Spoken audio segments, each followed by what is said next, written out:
kita akan sama-sama belajar firman Tuhan tentang hati. Bagaimana kita memiliki hati yang berkenan di hadapan Tuhan. Baik, segera saja kita buka Amsal 4 ayat 23. Mari kita buka Amsal 4 ayat 23, berkata begini: "Jagalah hatimu dengan segala kewaspadaan, karena dari situlah terpancar aliran kehidupan." Firman Tuhan berkata, kehidupan kita ini terpancar dari hati kita. Ketika kita memiliki hati yang bersih, maka hidup kita juga menjadi bersih. Saudara, hati ini sangat penting ya, karena kenapa? Tuhan itu Tuhan yang melihat hati. Nanti kita akan sama-sama belajar. Ya, hati itu hati kita ini adalah sumber segala kehidupan kita. Dari sini itu terpancar ya. Jadi orang itu bisa terlihat, saudara, ya, apa yang ada di luar dirinya itu akan terpancar dari hatinya. Satu saat Yesus berkata kepada orang-orang Yahudi, dia berkata begini, benar apa yang dikatakan Nabi Yesaya bahwa bangsa ini memuliakan aku lewat bibirnya, tetapi hatinya menjauh daripadaku. Apa maksudnya, saudara? Yesus berkata, bangsa ini memuliakan aku dengan mulutnya, tetapi hatinya menjauh daripadaku. Tuhan gak tertarik dengan perkataan kekristenan yang keluar dari mulut kita, tetapi Tuhan tuh melihat segala sesuatu yang bersumber dari hati. Ayat di dalam Matius pasal yang ke-16 ayat 18, Yesus berkata begini, tetapi apa yang keluar dari mulut itu berasal dari hati, dan itulah yang menajiskan orang. Yesus berkata begini, bukan yang masuk ke dalam mulut yang menajiskan kita, tetapi bukan makanan, bukan segala sesuatu yang masuk ke dalam tubuh kita, tetapi apa yang keluar dari mulut kita itu meluap dari hati kita, kata Tuhan. Jadi itu yang menajiskan orang. Ayat 19 dia berkata begini, Matius 15 ayat 19, karena dari hati timbul segala pikiran jahat, pembunuhan, persinahan, percabulan, pencurian, sumpah palsu, dan hujat. Yesus berkata, semua bersumber dari hati manusia, saudara, ya. Beberapa kasus pembunuhan kita telah lihat, saudara. Kenapa? Karena dari hati yang terluka. Ketika hati kita gak beres di hadapan Tuhan, ya, maka sesuatu ya bisa terjadi dari luar, yang keluar dari hati kita itu menimbulkan sesuatu yang tidak berkenan di hadapan Tuhan. Saudara, saya pengen kita sama-sama lihat salah satu contoh dalam Alkitab, yaitu Kain dan Habel. Kita tahu bersama Kain dan Habel itu keturunan pertama dari manusia pertama di bumi, ya, Adam dan Hawa. Lalu saudara, ketika pertama kali saudara bisa bayangkan manusia pertama yang ada di dunia itu sudah terjadi pembunuhan, saudara. Ya, kita tahu bersama Alkitab berkata ketika mereka mempersembahkan korban, Kain mempersembahkan korban, Habel juga mempersembahkan korban. Dan Alkitab berkata Tuhan mengindahkan persembahan Habel, tetapi dia tidak mengindahkan persembahannya Kain. Lalu apa yang terjadi? Kita tahu bersama Alkitab berkata lalu timbul iri hati. Ya, perhatikan baik-baik. Kain iri terhadap Habel yang persembahannya diterima oleh Tuhan. Padahal kan bukan salahnya Habel, saudara. Kenapa Habel persembahannya diterima lalu Kain tidak diterima? Ya, itu kan persoalan Tuhan yang menilai, ya, bagaimana hati Habel dan hati Kain, saudara. Ya, akhirnya Alkitab berkata ketika Kain melihat persembahan Habel diterima oleh Tuhan, lalu dia menjadi iri hati. Perhatikan, dari iri hati lalu dibiarkan terus, ya, ada perasaan iri hati yang timbul dalam hatinya Kain, dibiarkan terus lalu menjadi sakit hati. Dari iri hati menjadi sakit hati, lalu menjadi sebuah kebencian. Saya baru mengerti, saudara, Yesus berkata dari hati itu timbul, bahkan pembunuhan itu timbul dari hati. Kenapa, saudara? Karena Yesus pernah berkata begini, barang siapa yang membenci sesamanya manusia, dia adalah pembunuh manusia. Ya, perhatikan baik-baik. Orang yang sakit hati kepada orang lain itu adalah benih pembunuhan, saudara. Lalu, saudara, dalam Kejadian 4 ayat yang ke-6, firman Tuhan kepada Kain. Jadi Allah ini datang sama Kain ketika Kain lagi sakit hati, ya. Tuhan bilang begini, Kain, mengapa hatimu panas dan muka mukamu muram. Perhatikan baik-baik. Orang itu kalau hatinya panas, mukanya itu pasti muram, ya. Saudara perhatikan, semua yang ada di dalam hati manusia itu, semua yang ada dalam hati kita, ya itu bisa mempengaruhi apa yang ada di luar kita. Tuhan berkata kepada Kain, lihat ya, kenapa hatimu panas sehingga mukamu itu muram? Saudara, yang di hati mempengaruhi yang di luar. Makanya saya suka bilang begini, ibu-ibu, Anda mau operasi plastik juga berapa kali operasi plastik, Anda mau lakukan kecantikan seperti apa, semua itu berawal dari hati kita. Kalau hati kita jahat, kalau hati kita penuh dengan kekotoran, hati kita penuh dengan iri hati, sakit hati, maka percuma. Kenapa? Karena contohnya Kain. Tuhan berkata, Kain, lihat, kenapa hatimu panas? Karena hatimu panas, mukamu jadi muram. Ya, lalu Tuhan berkata kepada Kain begini, apakah mukamu tidak akan berseri jika engkau berbuat baik? Tetapi jika engkau tidak berbuat baik, dosa sudah mengintip di depan pintu, ia sangat menggoda engkau, tetapi engkau harus berkuasa atasnya. Saudara, Tuhan memperingatkan Kain, ketika tadinya Kain sakit hati melihat Habel, bukan sakit hati, tadinya iri hati. Dari iri hati dibiarkan menjadi sakit hati, lalu menjadi sebuah kebencian, lalu timbul niat jahat dalam hati Kain. Tuhan mengingatkan, Kain, kenapa mukamu panas, hatimu panas sampai mukamu itu muram? Saudara, ya, lalu Tuhan berkata, kalau engkau hatimu tuh baik, engkau rajin berbuat baik, maka mukamu pasti berseri-seri. Dari tampak luar saja, Tuhan sudah tahu loh, kalau Kain itu sakit hati kepada Habel, dari wajahnya muram, Tuhan tuh lihat bahwa hatinya itu panas, saudara. Dalam hidup ini kita akan mengalami ada banyak persoalan, kita akan mengalami banyak peristiwa dalam hidup ini, dan itu sangat berkaitan erat dengan hati kita. Satu kali saya ketemu dengan seorang ibu, saudara. Lalu ibu itu berkata kepada saya, Bu Debbie, boleh nggak doakan saya ya? Saya ini banyak persoalan. Oh ya udah, kalau gitu saya boleh minta alamat rumah ibu? Ya, dia kasih alamat rumahnya, saudara. Saya tunggu ibu di rumah saya ya besok pagi. Oke Bu, saya nanti akan datang ke sana. Sampai di rumahnya, saudara, saya ketok pintu, ya. Keluarlah seorang ibu, saudara. Ternyata kakaknya dari ibu yang akan saya doakan, gitu ya. Dia keluar, lalu dia tanya, saya bilang, selamat pagi. Di sini benar rumahnya ibu ini? Mukanya itu panas, saudara. Mukanya itu, ya, muka nggak ada damai sejahtera. Dia buka pintu ngomong, iya benar. Dari mana? Cari siapa? Saya bilang, ini rumahnya ibu ini benar? Iya. Saya bilang, saya ini hamba Tuhan, saya pendeta, saya mau mendoakan ibu. Iya, itu kakak saya. Yaudah masuk. Jadi saya masuk, saudara ya. Waktu masuk, duduk, kata dia, duduk. Saya duduk, saudara. Dari wajahnya saya tahu orang ini hatinya bermasalah, ya. Dari tampangnya, dari cara dia bicara, kita udah tahu ini orang bermasalah. Duduk. Nah, saya duduk, saudara. Waktu saya udah duduk, dia bilang, mau cari, ada perlu apa? Oh, saya lagi ada mau doakan kakaknya, kemarin ketemu gini. Lalu dia bilang, situ berarti situ pendeta. Saya bilang, oh iya benar Bu, saya pendeta. Kalau situ pendeta, berarti situ punya kuasa. Maaf ya, maksud ibu tuh kuasa apa ya? Maksud saya, kalau situ pendeta kan berarti situ bisa baca orang. Dalam hati saya sih sebenarnya berkata, ya kalau ada tulisannya saya baca, kalau nggak ada tulisannya apa yang mau saya baca? Gitu ya. Lalu ya kalau situ memang pendeta ada kuasa, ya coba baca saya. Firman Tuhan bilang, ya, hati itu mencerminkan wajah, wajah itu mencerminkan hati, ya. Jadi kita lihat orang itu, lihat wajahnya aja. Kalau wajahnya itu cemberut, wajahnya berarti tuh hatinya tuh sesuatu, ya.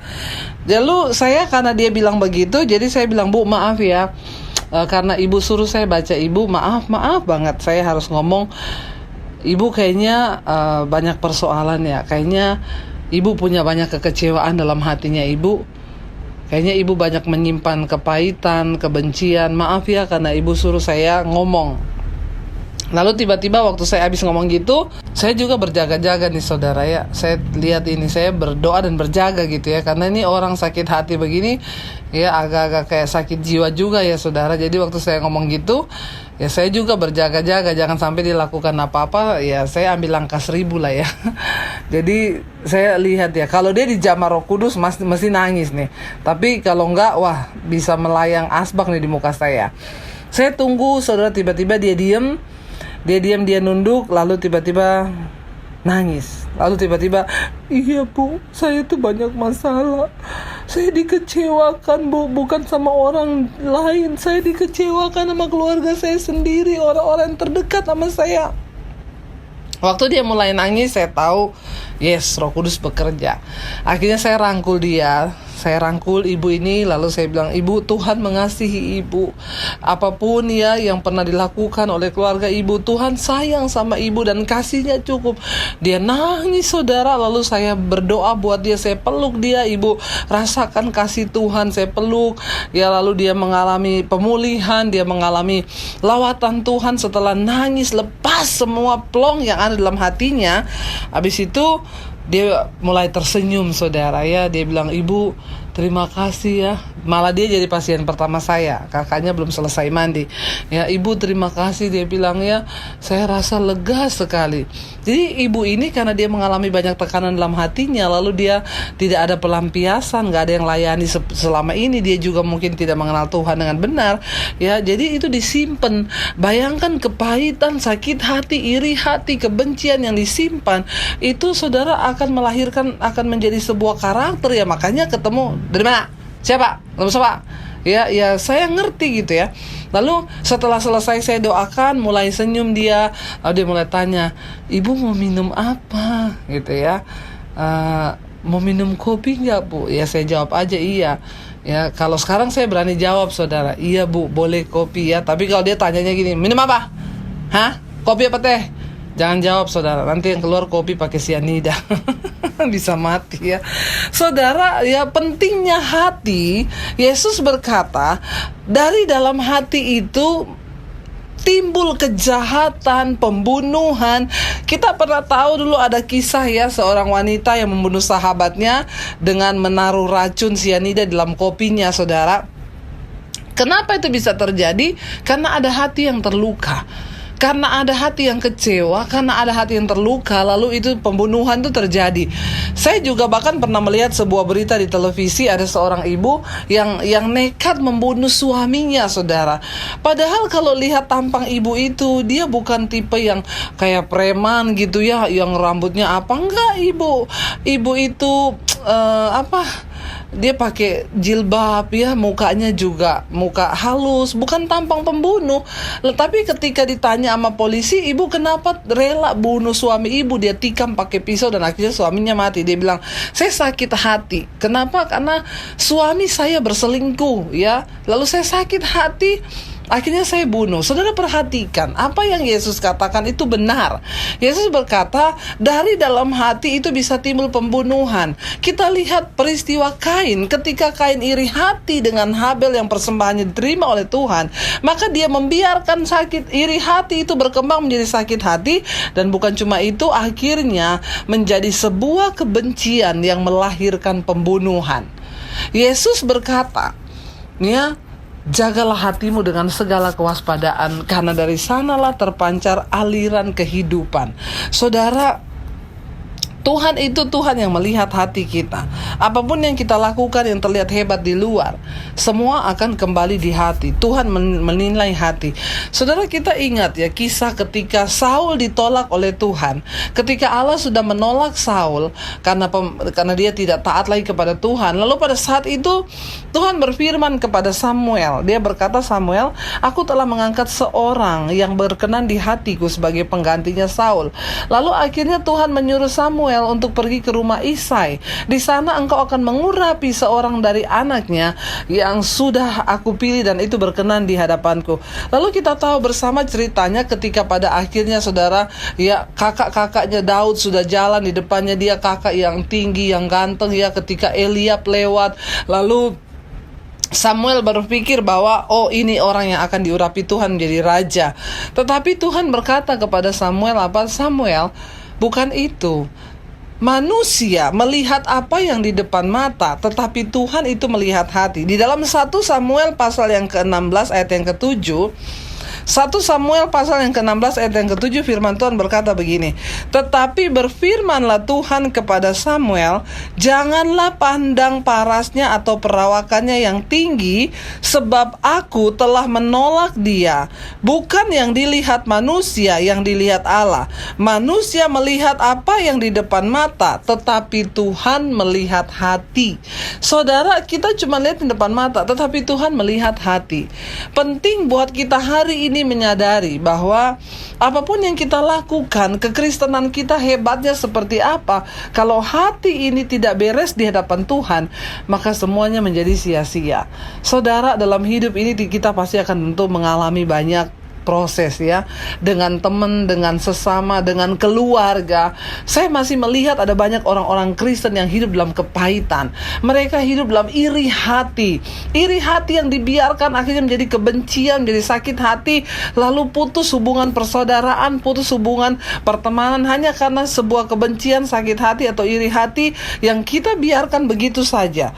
Saudara, ya, di Inggris itu beberapa waktu lalu ya, itu ada sebuah berita yang memuat bahwa sekarang itu di Inggris ada banyak korban atau pasien kanker hati ya. Jadi kalau udah terkena kanker hati seperti itu, mereka harus melakukan transplantasi hati. Sementara untuk mendapatkan organ hati itu kan tidak mudah, saudara ya, karena harus diambil dari orang yang sudah meninggal atau orang yang kecelakaan, atau nggak ada lah orang yang mau memberikan hatinya gitu ya. Kalau kita tahu ya, kalau ginjal itu orang punya 2 ginjal, 1 bisa diberi. Tapi kalau yang namanya hati ya cuma 1. Kita ngasih hati ke orang lain ya itu pasti meninggal, saudara. Jadi ya beberapa pasien di Inggris itu meninggal karena nggak ada transplantasi hati, dan yang masih antri itu nunggu hati itu banyak sekali. Nah, akhirnya para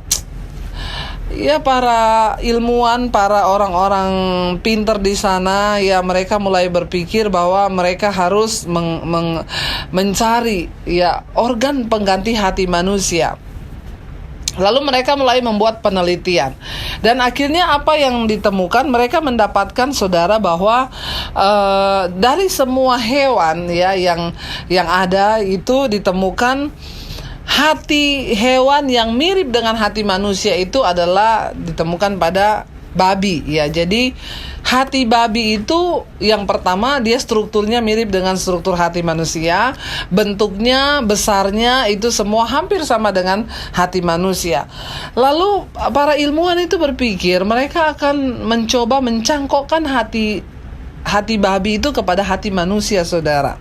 Jadi mereka mulai berpikir bagaimana mereka membuat sebuah penemuan atau penelitian, lalu disuntikkanlah DNA manusia ke dalam babi betina. Lalu mereka akan melihat kalau babi betina itu nanti mengandung, dia akan melahirkan anak ya, mereka akan lihat apakah ada DNA-nya manusia di dalam ya, lalu hati itu bisa dicangkokkan kepada hati manusia.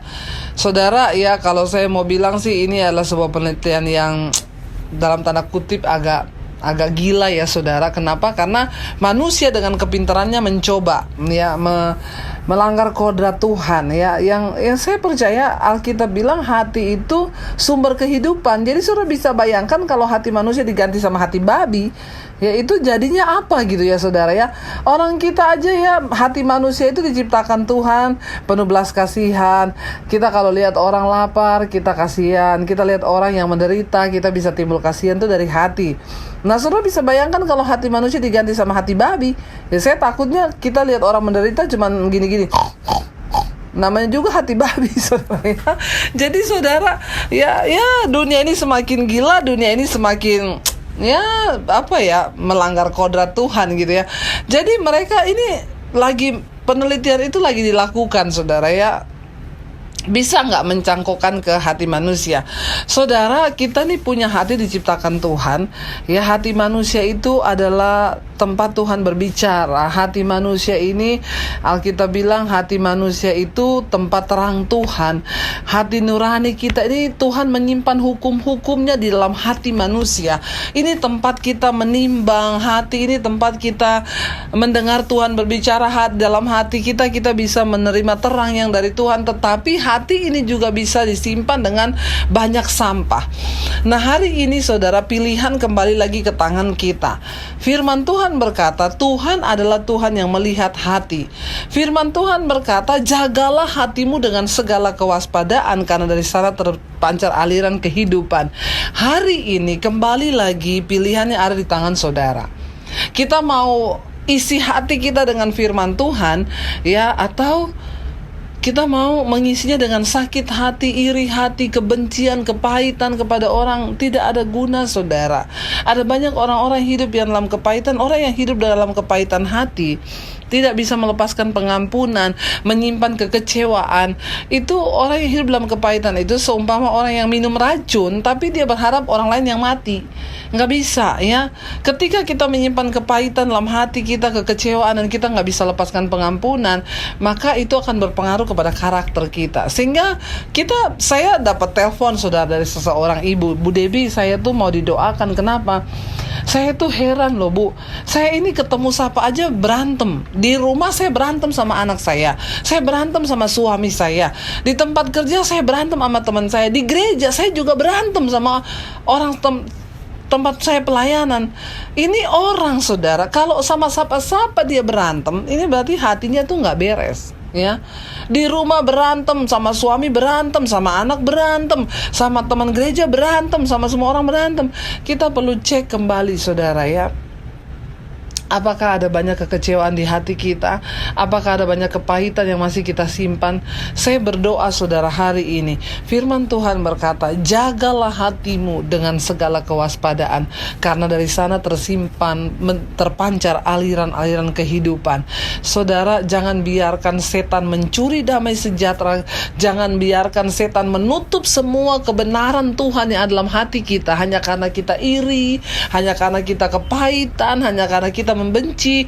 Ada orang-orang yang hidup dalam iri hati, nggak bisa lihat saudaranya diberkati, iri. Nggak bisa lihat saudaranya beli rumah, iri. Nggak bisa lihat saudaranya beli mobil baru, iri hati. Bahaya, saudara. Kita ini menjadi orang yang percaya kepada Tuhan, menjadi pengikut Kristus. Kita harus biarkan firman Tuhan masuk dalam hati kita. Dan kalau ada hal yang tidak berkenan, Daud berkata begini, saudara, pada waktu malam hari, aku menyelidiki seluruh hatiku, dan aku berdoa, ya Tuhan, tahirkanlah hatiku. Saudara, mari, tiap hari kita merenung. Mari cek hati kita di hadapan Tuhan. Apakah hati kita benar, atau kita masih menyimpan kepahitan, atau kita masih menyimpan kekecewaan? Jangan sakit hati kepada siapapun. Kalau engkau mendengarkan firman ini hari ini, lepaskan, saudara. Kenapa? Karena penyakit-penyakit itu datang ketika kita punya hati yang tidak kudus di hadapan Tuhan. Ketika engkau menyimpan kepahitan, engkau menyimpan kemarahan, engkau menyimpan sakit hati, maka itu tidak akan mendatangkan kebaikan. Sebaliknya, ya, Alkitab berkata, hati yang gembira itu obat yang manjur, tetapi semangat yang patah mengeringkan tulang. Perhatikan, hati yang gembira itu obat yang manjur. Mari, saudara, menjelang akhir zaman ini, iblis akan menyerang, ya, kita dengan berbagai hal yang dapat membuat hati kita kecewa, membuat hati kita menjadi tawar, ya, membuat hati kita menjadi terluka, saudara, ya. Dan makanya ada sekarang orang punya istilah tuh baper, ya.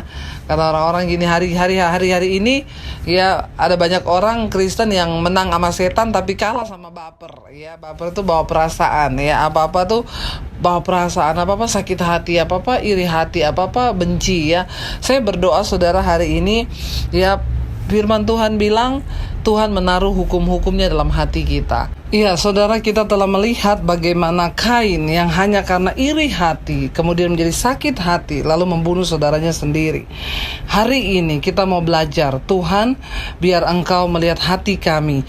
Daud berkata di dalam Mazmur 16, ya, Mazmur 16 ayat yang ke 8, dia berkata begini saudara. Pemazmur berkata dalam Mazmur 16 ayat yang ke-8, aku senantiasa memandang kepada Tuhan, karena Ia berdiri di sebelah kananku, aku tidak goyah. Sebab itu hatiku bersuka cita, ya, dan jiwaku bersorak-sorai, bahkan tubuhku akan diam dengan tentram.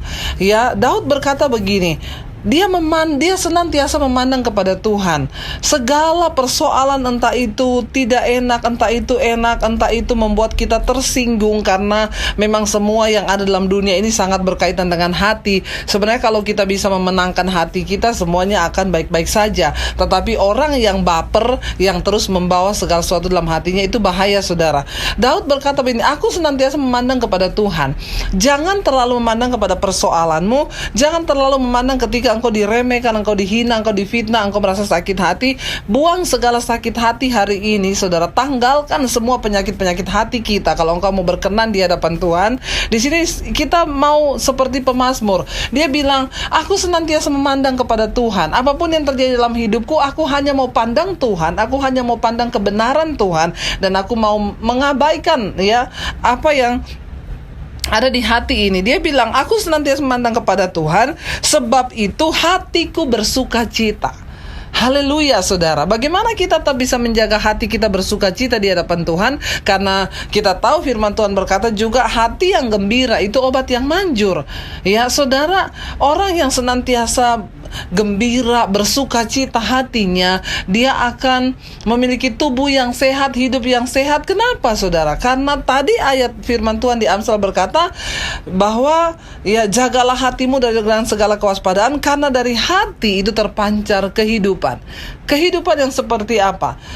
Kehidupan yang sehat bisa terpancar dari hati kita. Ketika hatimu penuh dengan firman Tuhan, hatimu bersuka cita, hatimu gembira, maka tubuhmu juga sehat. Ini benar, makanya Daud bilang, aku senantiasa memandang kepada Tuhan, ya, dan karena itu, sebab itu ayat 9, hatiku bersuka cita dan jiwaku bersorak-sorai, bahkan tubuhku akan diam dengan tentram.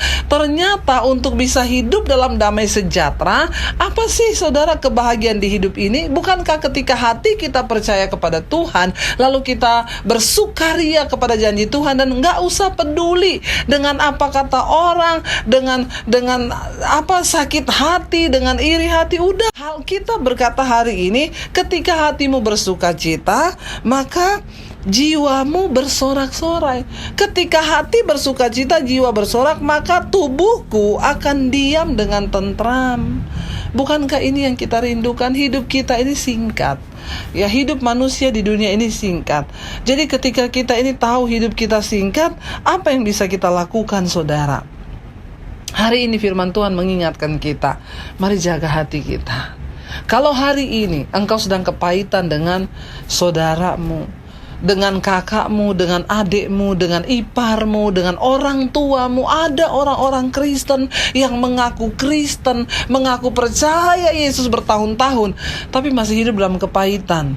Saudara, itu akan menghalangi engkau menerima berkat Tuhan dalam hidupmu. Engkau sakit hati kepada orang, engkau iri hati, orangnya itu nggak tahu, hidupnya semakin diberkati, Anda yang rugi karena Anda tidak akan mengalami berkat Tuhan.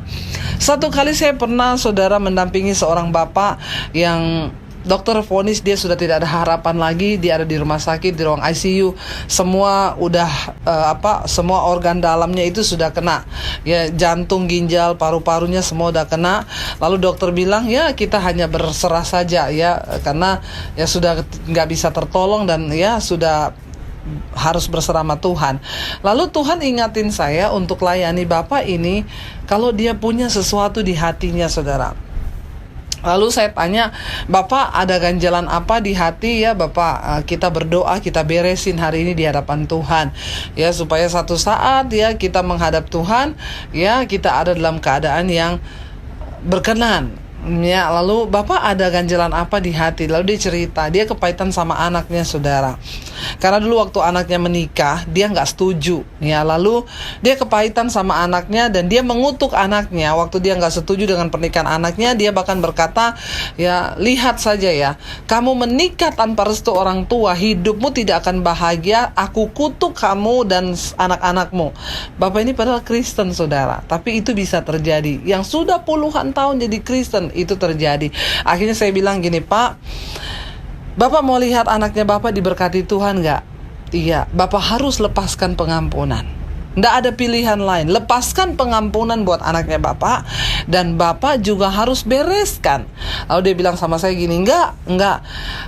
Dia itu anak, saya ini orang tua. Ya, di mana-mana nggak ada itu yang namanya orang tua pergi minta maaf sama anak. Ya, yang ada itu anak lah yang harus cari orang tua. Lalu saya bilang gini, Pak, Bapak mau menuruti firman Tuhan atau mengikuti dagingnya Bapak, egonya Bapak? Di mana ayat firman Tuhan yang berkata, hai orang tua, janganlah meminta maaf kepada anakmu karena engkau lebih tua? Nggak ada. Yesus berkata, usahakanlah perdamaian, apalagi kalau hal itu bergantung kepada kita. Ya udah, lupakan semua yang terjadi, hidup damai aja biasa, nggak usah ada kepahitan. Lalu saya berdoa buat dia, akhirnya hatinya disentuh oleh Tuhan. Dan dia bilang, iya saya mau lepaskan pengampunan. Baik. Lalu dia telepon anaknya. Dia minta anaknya datang ke rumah sakit, saudara. Lalu ya saya bersyukur sekali bisa melihat hal yang indah sebelum dia dipanggil Tuhan. Anaknya datang ke rumah sakit, ya dia peluk anaknya, saudara. Lalu dia lepaskan berkat buat anaknya dan istrinya. Dia berdoa buat anaknya dan istrinya. Dia peluk mereka. Mereka memuji menyembah Tuhan, dan akhirnya Bapak itu dipanggil Tuhan. Tapi satu hal yang menggembirakan saya adalah sebelum dia mati, sebelum dia menghadap, sebelum dia dipanggil oleh Tuhan, dia membereskan hatinya di hadapan Tuhan. Saudara, hari ini tidak ada yang mengetahui hati kita. Kenapa ayat itu berkata, jagalah hatimu dengan segala kewaspadaan?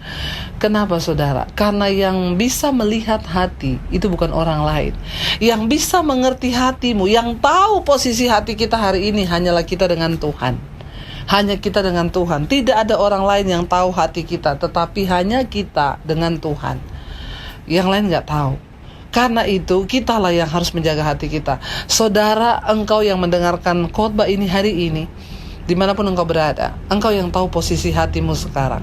Kalau engkau punya kepahitan, kalau engkau punya kebencian, lepaskan, saudara. Punyalah hati yang bersih. Kenapa? Ingat, Kain membunuh Habel hanya karena iri hati. Tadinya karena iri hati berubah menjadi kebencian, lalu dia membunuh Habel, saudaranya. Semua yang jahat, Yesus bilang, berasal dari hati. Tetapi hati yang gembira itu obat yang manjur. Engkau akan bisa berbahagia dalam hidup ini ketika engkau isi hatimu dengan firman Tuhan. Tetapi ketika engkau mengisi hatimu dengan iri hati, kepahitan, dan sakit hati, maka engkau tidak akan pernah mengalami berkat Tuhan. Saya berdoa hari ini, biar kita semua mengetahui kebenaran ini, dan kita berdoa supaya Tuhan ikut menjaga hati kita. Tahirkan hati kami, Tuhan. Saya berdoa dan saya mengatakan kepada saudara dimanapun Anda berada hari ini, kita gak punya pilihan lain. Kalau hidup kita mau berkenan di hadapan Tuhan, bereskan hatimu hari ini juga. Lepaskan pengampunan. Kalaupun engkau berkata, saya sudah tidak bicara dengan saudara, saya sudah lama. Kalau itu bergantung kepadamu, usahakanlah perdamaian saudara. Ya, tapi dia nggak mau. Kalau dia nggak mau, itu terserah dia. Tapi saudara sudah melepaskan pengampunan dan engkau berdoa buat dia, dan Tuhan mengerti hati kita. Bukan untuk kebaikan orang lain, tapi untuk kebaikan kita sendiri. Mari kita akan sama-sama berdoa. Saya mau berdoa buat saudara yang mendengarkan program ini. Kalau engkau masih termasuk orang yang sakit hati, engkau punya kebencian, engkau punya kepahitan, biar hari ini kita minta Tuhan lepaskan. Bapa, hamba berdoa Tuhan, buat semua, buat jemaatmu, buat anak-anakmu Tuhan, yang sudah mendengarkan pesan-Mu yang Kau sampaikan hari ini. Tuhan, kami mau memiliki hati yang berkenan di hadapan Tuhan. Karena itu kami berdoa hari ini Bapa, Engkau melihat hati kami. Kalau ada yang tidak berkenan, kalau ada yang masih menyakiti hati-Mu Tuhan, kalau Engkau dapati hati kami tidak beres hari ini, kami berdoa mohon pengampunan-Mu Bapa. Engkau yang melihat hati kami. Kalau Engkau dapati dalam hati ini kami masih menyimpan kesalahan orang lain, kami benci kepada orang lain, atau kami suka iri hati melihat hidup orang lain yang diberkati atau lebih daripada kami, ampuni kami Tuhan. Tapi biar hari ini kami berdoa, biar kuasa Roh Kudus-Mu masuk dalam hidup kami dan hati kami. Tahirkanlah hati kami Bapa, karena kami tidak ingin Tuhan waktu hidup yang singkat di dunia ini kami kotori dengan hati yang kotor, karena kami tidak memiliki kasih Tuhan, karena kami tidak memiliki kebenaran Tuhan. Firman-Mu berkata, Engkau telah menaruh hukum-hukum-Mu dalam hati kami. Dan karena itu Tuhan, kami mau berdoa hari ini, kuduskan dan tahirkan hati kami. Ambil semua hal yang mencemarkan hati kami Tuhan. Kami mau melepaskan pengampunan, kami mau melepaskan kekecewaan, bahkan kami mau buang jauh-jauh iri hati dari hidup kami. Tolong kami Roh Kudus, Engkau yang bisa membuat hati kami berkenan. Kami mau Tuhan, dan kami tahu Tuhan tidak mencari orang yang mampu, tapi Tuhan mencari orang yang mau. Terima kasih Bapa, kelegaan hari ini menjadi milik bagian kami. Ketika hati kami bersuka cita, maka tubuh kami diam dengan tentram dalam damai sejahtera-Mu. Terima kasih Bapa, hanya di dalam nama Tuhan kami Yesus Kristus kami sudah berdoa dan kami mengucap syukur dalam nama Yesus. Haleluya. Amin.